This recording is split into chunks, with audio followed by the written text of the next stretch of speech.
Parrot TV, Parrot TV, Parrot TV, Parrot TV, Parrot TV. Parrot, listen to the people, listen to humanity, listen to the parrot, Parrot TV, Parrot TV, Parrot TV, Parrot TV, Parrot TV. Listen to the people, listen to humanity, listen to the parrot, Parrot TV, Parrot TV, Parrot TV, Parrot TV. Seduced by Jill Sharon Kimmelman. I had always privately scoffed at the notions that a lover's touch could truly cause fair skin to blush, that a single kiss bestowed could render one silly, sly with desire. Such things found in poems and novels were nothing but crafted fiction, or so I thought. I know better now. My skin still carries the imprint of your touch. With the brilliance of clarity, I recall the taste of sweet and savage kisses. Pleasure beyond any imagining still sings within my veins, sweeter than any nectar upon the tongue, and louder than the fiercest pain. Seduced, a poem by Jill Sharon Kimmelman.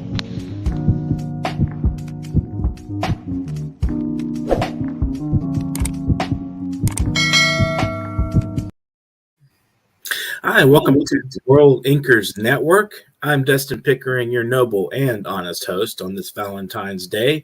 Today we're doing Sgt. Pepper's Lonely Hearts Club Band for Valentine's. If you guys out there don't have anything else you have to do, just join us on the show today. Watch what exciting discussion we have on poetry and the arts and its relation to love, Valentine's, a little personal notes from each other here. I have Melissa Chappelle, who is our renegade pastor, poet, and extraordinaire on the lute. She's with me today, and we're going to just have a little discussion on love and poetry and the arts, and how that is something that will be topical for the day. It's like a lot of people are in love, and a lot of people are looking for love. I mean, what is it about love that we love? Well, that's a good question to ask to start us off. So what is it we're seeking when we want to love somebody? I just want to comment that little video we saw on Seduced, I think that's what most people are out there doing while we're doing our little interview here. Probably. Getting seduced or seducing. One or the other. That's right. There's Casanovas out there playing around. Okay. I wouldn't doubt it. What are we seeking in someone we love? That's a good question to start with. It's an interesting and perplexing riddle. Why does love move the world so much? What is it that we love about love? I mean, we talk about it constantly. We say it to people we care about, and sometimes we say it off kilter when it doesn't need to be said, or when it isn't supposed to be said, or in some situations where it's just kind of like a peacekeeping thing, like, I care about you, I love you as a person. It's a powerful word, a powerful phrase to just say I love somebody. So why do you think that is? What is it? And poets are so enamored with love. I mean, we're like the most passionate people on the planet. And it's something we can, I think we can relate to is good love poetry. Anyone out there has probably read a good love poem at some point in their lives. Well, I just think it's from the beginning of even in biblical times, love is a very powerful thing. I'm a pastor, so I'm going to talk like this, but it's fine. The Lord God loved his people first of all. Mm-hmm. That was the first kind of love, as he loved creation. and took joy in creation. Mm-hmm. And we often forget that was the first kind of love, and that God loved us so much that He brought us into being, Mm-hmm. and saw that it was good, and took joy in us. Right. And I think that's a part of love, is taking joy in another person, and you know, and in their being. And I think that's something very important to remember, because I think we forget a lot about taking joy in one another. Um, Absolutely. It's but very scary, times right now, and I think one of the reasons is we've lost sight of one another. Each of us face our own private struggles, and each of us face our own private joys, and we lost sight of the humanness. We're so focused on ourselves these days, I think, that it becomes like a blockage, and we're all like, I'm in my personal experience, so many people are hurt and suffering, and a lot of times they lash out, or they I think that's what the world is experiencing now with this isolation from the pandemic, which we're just barely coming out of. In some parts of the world, we're not quite there yet, but we're getting there. And it's going to be hard for us to adapt to coming back to the world, I think. And I think you're definitely right on saying that creation, is instilled with the joy and love of creating it. So what is the force that is bringing us to this darkness? I mean, what it happens to us on a personal level, it happens to us on a on a social level. Sometimes history and war happens, and we have the refugee crisis is at the border, things of that nature. And I think it's really important, that we focus a little, a bit about the idea that we all have needs. All of us have personal needs and boundaries, but we also have to recognize other people do as well.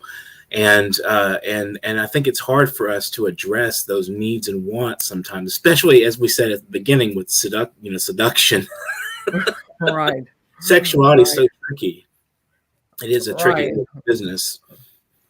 And that's a good point, because we are, I believe, at a very dark time in our world's history. Mm-hmm. And what does we're more united now than ever, and at the same time, the unitedness doesn't really bring us the satisfaction we would expect. Right. And my question is, what does love have to say to that? What does what does love bring to that? And how do you communicate love to that, and what difference does love make in that? And Right. I would say again, I would go back to my biblical roots, that most of the time, in scripture, well, not most of the time, I should take that back, but the most interesting passages to preach, and most often the passages that we were assigned in our lectionary, those are our assigned readings for Sunday, and our Old Testament readings, the Hebrews were screwing up, had done something to screw up, and were bringing all kinds of calamity upon themselves.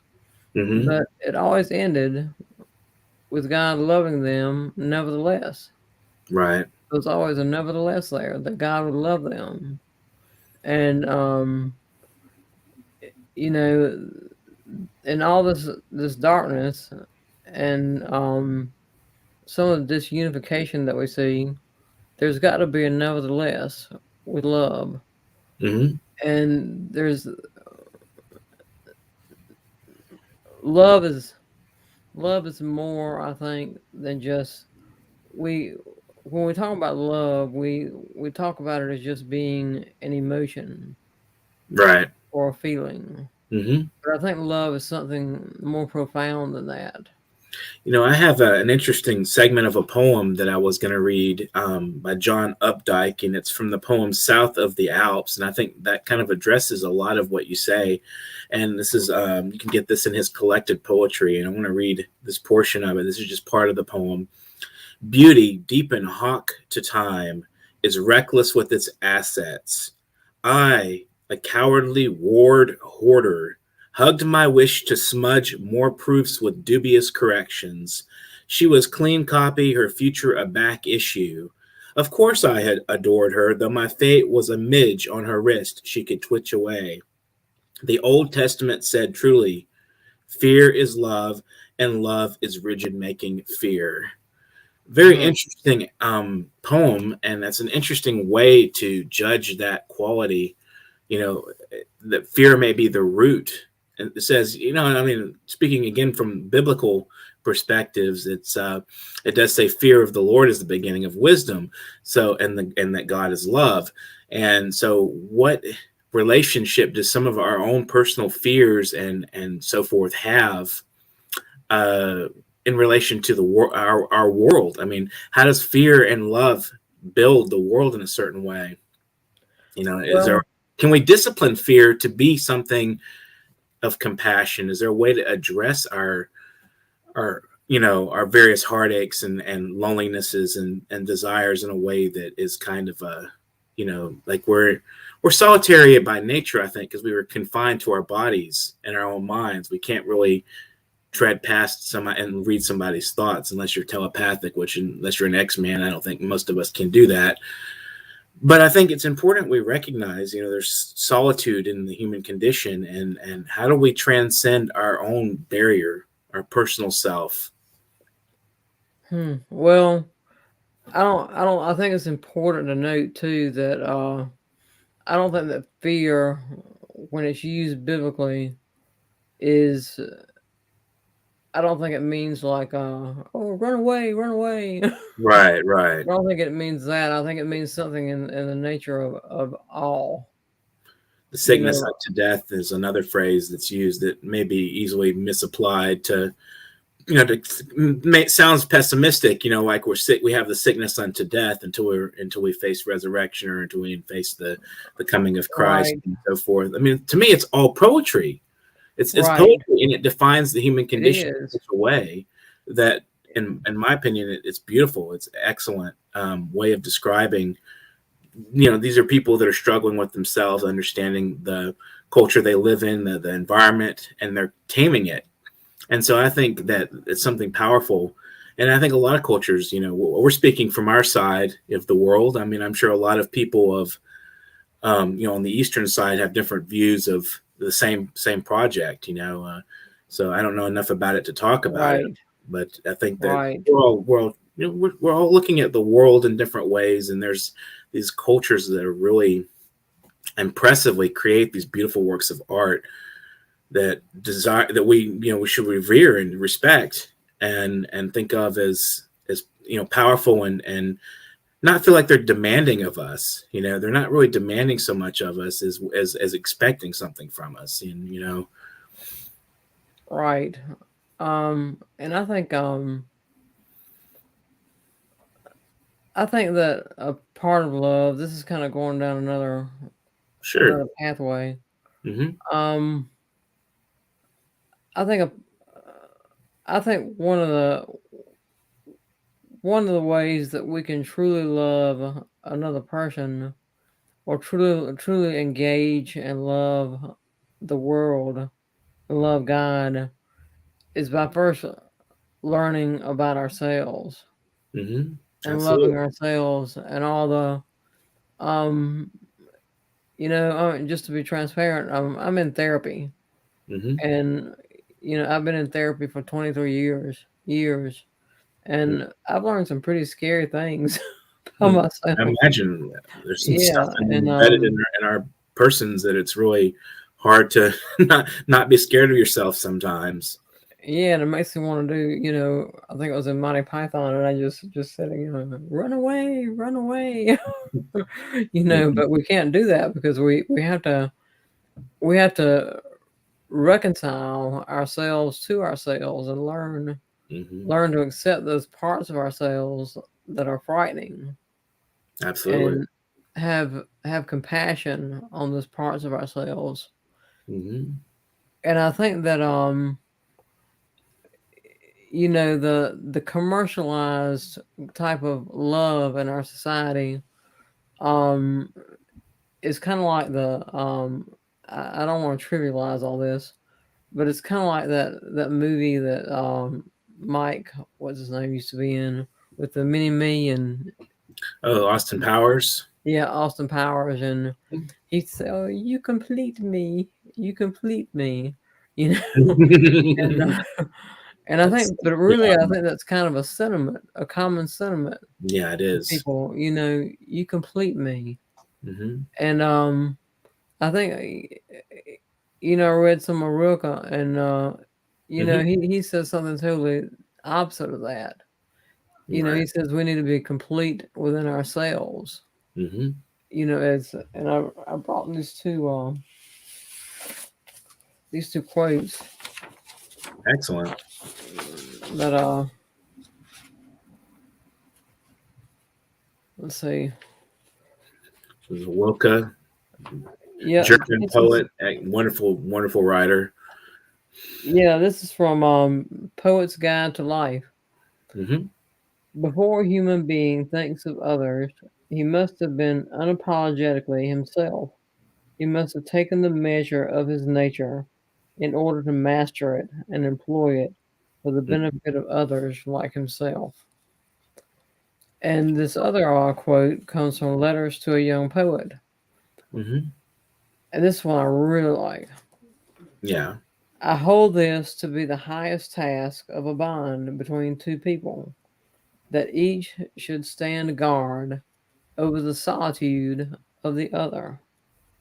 For if it lies in the nature of indifference and of the crowd to recognize no solitude, then love and friendship are there for the purpose of continually providing the opportunity for solitude, and only those are the true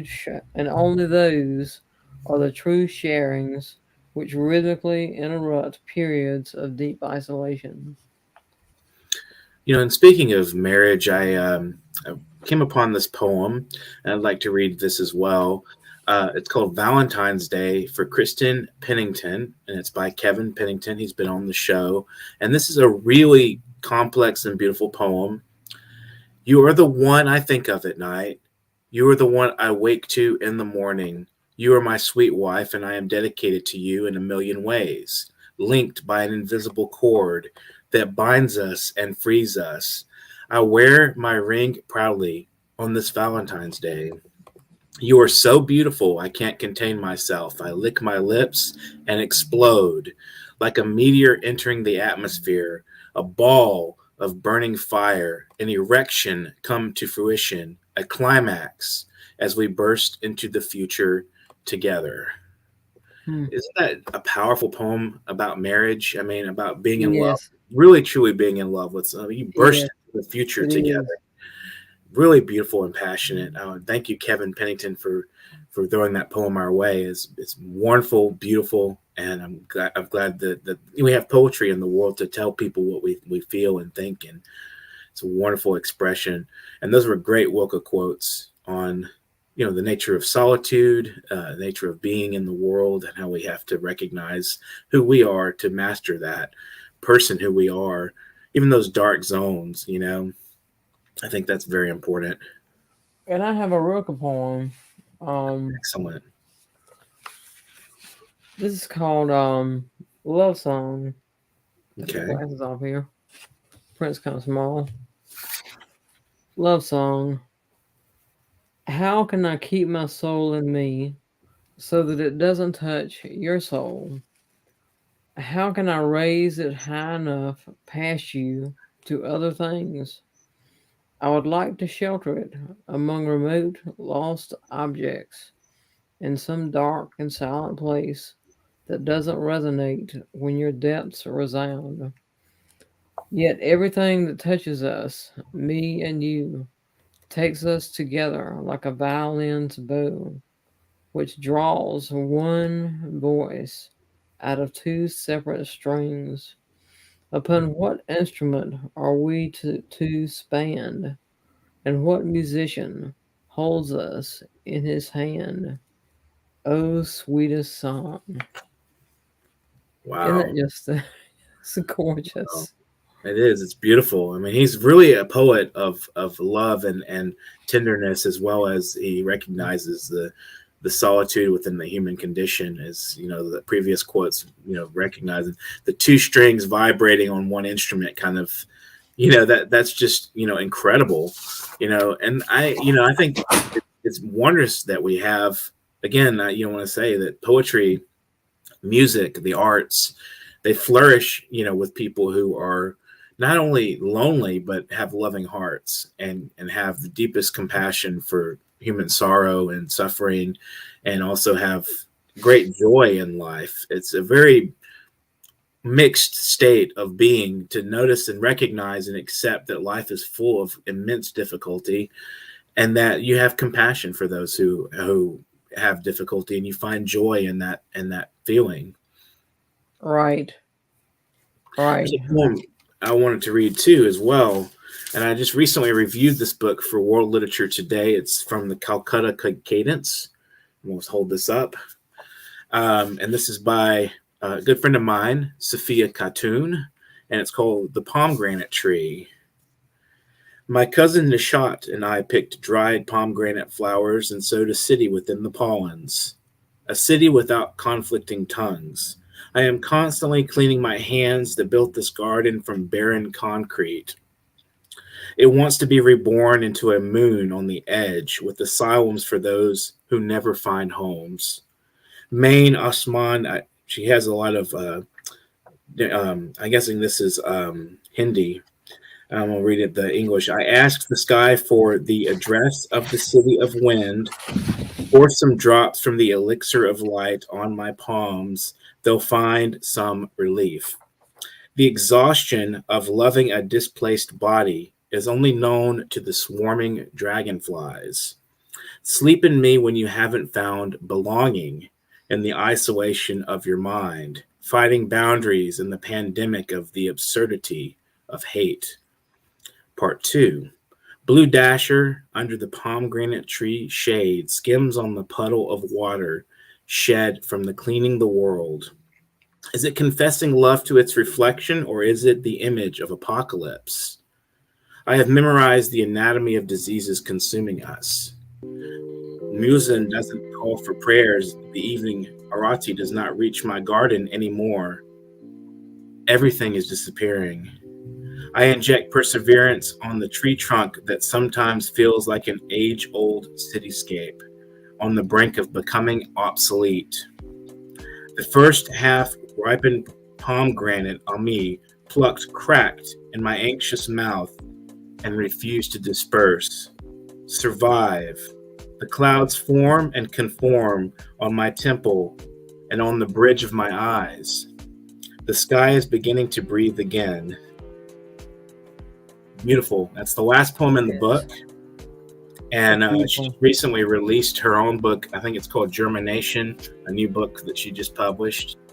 So that's really, it's gorgeous. So it's a wonderful, way to express.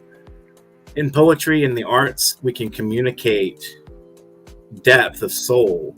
That's why I think so many lonely people find refuge in poetry, because there's so much is, weighing us down, and yet we're exalted in some way. And that's why poets are spoken of as kind of exalted warriors for the soul. Right. And writers in general, it's like a very tough business. It's a very tough, way to take your life into account going towards writing. Being a writer, it's like a sacred profession. I mean, all of the scribes and the prophets were writers, and so it's something very powerful, and it brings to light, certain truths about human nature, and unfolds a lot of things in us that are deep and sorrowful and mysterious, and we can say things in poetry we can't say otherwise. Exactly. Yeah, it's a beautiful thing. It's a wondrous thing, and it's powerful, and it's just like Kevin Pennington's poem, where he talks about being like a meteor or an erection coming to climax, and storming into the future. Right. And I have a poem to share, Okay. Not as good as he is. All right. No, every form has its place. So Absolutely. I just actually finished mine about 20 minutes before the broadcast started. And this is a very old one that I just reworked. Okay. It's kind of a sad poem about a fling where I'll be transparent, and about a fling where I fell in love with a fellow and he didn't fall in love with me. Right. So anyway, it's called In Places Hard to Find. Once again, I'm going to take off my glasses. In places hard to find. Time was a blue trailing meteor flashing across the glinting coal of my eyes, defying the serene still spheres, floating, then paper moons folding, slipping to the floor, clothes in vast disarray, from one space to another. He and I searching naked, because fucking scatters inhibitions in places hard to find. 4 passing weeks were the spangled river of our milky galaxy, a riot of undoing, rocking me into a cloud of unknowing, in which I breached my vow. The mark of blood on him wailed silently over my wastrel love, yet in my mourning he held me fast. In the starry pool of his shoulder were moss, birch, wine, the tannins of goodbye. I had sworn to the gods of the spheres to withhold my love for him, because loving scatters the heart in places hard to find. Wow. Beautiful. We're going to take a brief break, but we'll be right back with some more talk on Valentine's Day. Thanks for joining us today.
Keep watching the New York Parrot TV, the voice for humanity.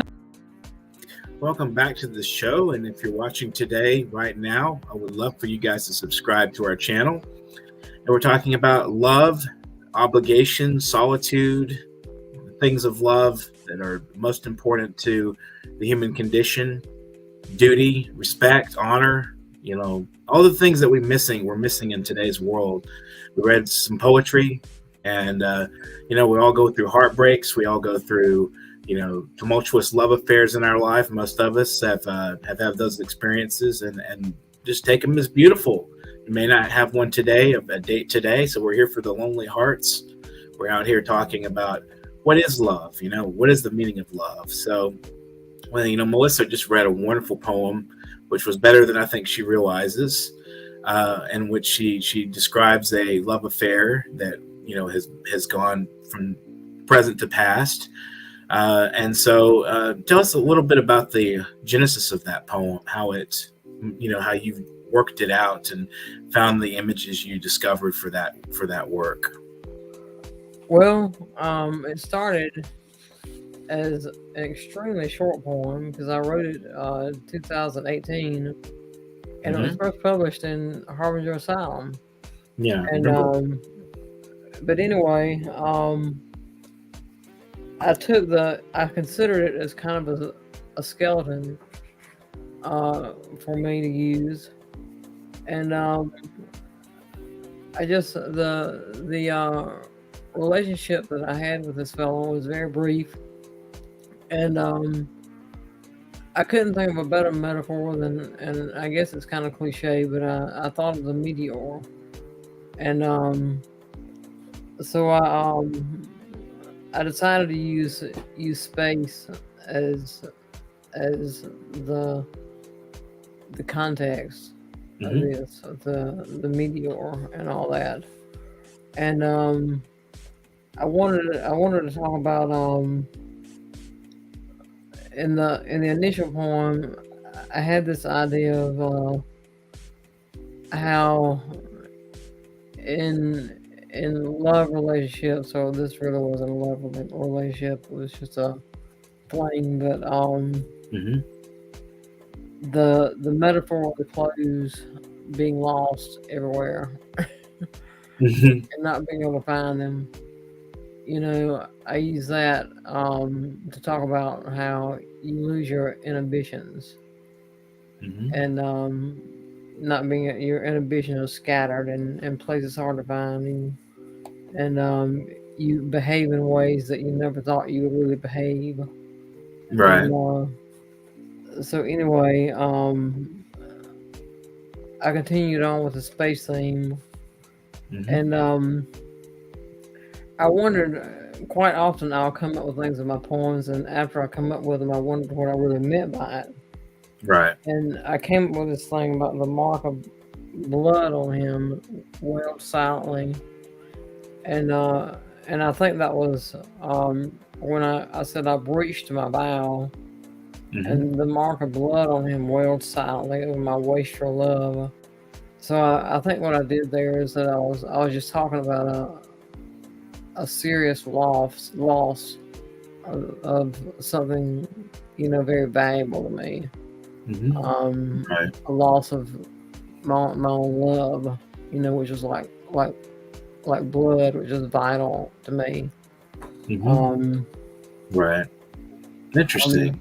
It's an interesting way of expressing that. And then the blood wailed silently over my wastrel love. It was being kind of hard on my love right there. My this is a good for nothing love. Since it's not being shared by him, it's good for nothing. Right. Absolutely. There's like a difference that people don't recognize in a lot of contemporary culture because it's being pushed on us, is that there's a difference between sexuality and love. Love can be sexual, and it's a commitment. It's and it's also a way of letting your inhibitions loose, as you say, but it's also a way of restraining those inhibitions simultaneously and letting your compassion and your self-interest go for a moment to allow yourself to go into another person in a way that is respectful and kind to them. Your heart goes out to that person, and through compassion and through basic empathy, or and then there's that hierarchy of like empathy, sympathy.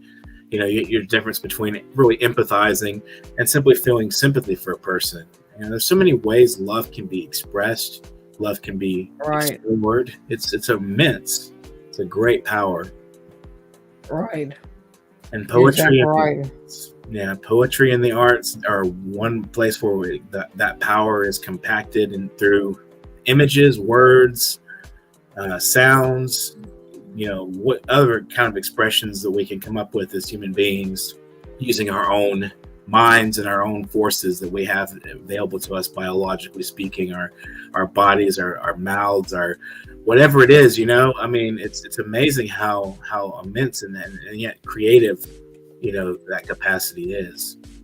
Yeah, that's right. And I just want to add one more thing about my poem. Okay. Is that at the end here, I kind of imply that the gods of the spheres had warned me to withhold my love or not to love, because loving scatters the heart in places hard to find. Wow, it's powerful. So anyway, that's a beautiful maybe there was like an omen in your life, in your mind at the time. It was like, yeah, be careful here, this is not a permanent state. It does that to me too. Like, I don't know if it's a voice or if it's a intuition when I'm in like a relationship or a friendship with somebody or any number of other kind of things. There's certain things that you think and assume about people that that are present during the that process, and I find that a lot of times those intuitions come out and they develop into something, whether it's a loss or if it's a commitment, a committed relationship, or if it's a death sentence. Not really, but metaphorically speaking, it happens. People suffer and die from loneliness, and we definitely need the arts for that reason, to keep people in spirit, alive, happy. Is there anything you'd like to say in conclusion of the program? Well, I would just if anybody is, Valentine's Day is a day that I think for people who are alone, it kind of tends to increase our loneliness. And if you're a person who tends to be lonely and depressed, make sure you find some kind of way to tend to yourself into that depression. And if that's something that you struggle with, and call a friend, or if it helps you to put on some music or to read some poetry, or to express yourself in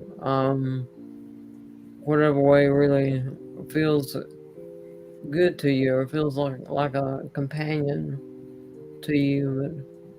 But if you are deeply lonely, get help for it, because there are ways to deal with that. So much more constructive than living in isolation. Right. Find friends, whether it's on the phone, internet, or just sit down and read enjoy time to yourself and read some beautiful love poetry or some beautiful poetry. This doesn't have to be a day of love. It can be a day of solitude and learning about oneself. Right. Excellent statement. So I think we said quite a bit in 40 minutes, under 40 minutes, about the nature of love and the arts, and explored it quite a bit. It was quite a wonderful program. So thanks for joining us. Thank you for having me. I appreciate it very much. Been watching World Inkers Network. Today was our Valentine's special discussion of love, the arts, poetry, the movements of the spheres. We read quite a few poems. If you missed that, go back and watch. We read some statements from Wilka. We read a couple of poems from friends of ours, from our own poetry. So get a look at that. It's an excellent program. If you missed it, then please go back and watch the beginning on YouTube and subscribe to our channel. And while you're at it, if you have any money to donate to our program to keep us alive and well and functioning in the loving manner that we are functioning, well, you can do that at paypal.me/nyparrot. paypal.me/nyparrot. patreon.com/nyparrot. If you want to be a guest on the program, we'd love to have you. We're anticipating more guests. So please send a paragraph bio as well as a headshot, a couple of samples of your work. We want to hear from you, and we want to know what you're doing. And we want to talk about your artistic endeavors and your hopes and dreams and all the things that make you tick. We'll explore those and what makes you the great artist you are, because you are great, whether you realize it or not. If you're not rich and famous, that doesn't make you not great. Just remember that. On this day of love, we share our compassion with you. Thanks for being on the program, Melissa Chappelle. And thanks for you guys out there watching right now. I want you guys to do me a favor and pick up that pen, get to writing. Have a great afternoon. Do you know that there is a publishing company that wants to make life easier for you as a writer? This publishing company is called World Inkers Printing and Publishing. We publish in all different languages, and we're looking for writers of all genres, all formats. We're looking for scholars, ghostwriters, playwrights, poets, short fiction, novelists, you name it. We're looking for anybody who is interested in writing and the craft of writing to be in touch with us. You can reach us at info.worldinkers@gmail.com. With World Inkers Printing and Publishing, you do not require a lot of money to publish with us. Contact us today at info.worldinkers@gmail.com. Become a winner with other authors at World Inkers Printing and Publishing. Give us a shot. We will surely finish you. World Inkers Monthly Magazine is a fine source for your literary interests. It's an all-source magazine with poetry, prose, and essays and articles, as well as interviews. It's all full-color art and photography from a variety of voices and artists. You will find this magazine entertaining. This is an all-purpose readership, and we are looking for new voices. This sleek, full-color edition of World Inkers Monthly Magazine will be something pleasant for your eyes as well as for your mind. And we're looking for authors for one book promotion in the magazine. If you're a business, we want to promote your business. You may submit your book reviews, your academic or non-academic articles on the humanities and the arts, as well as your literary writing and creative output to publication.worldinkers@gmail.com. Listen to the people. Listen to humanity. Listen to the parrot. Parrot TV.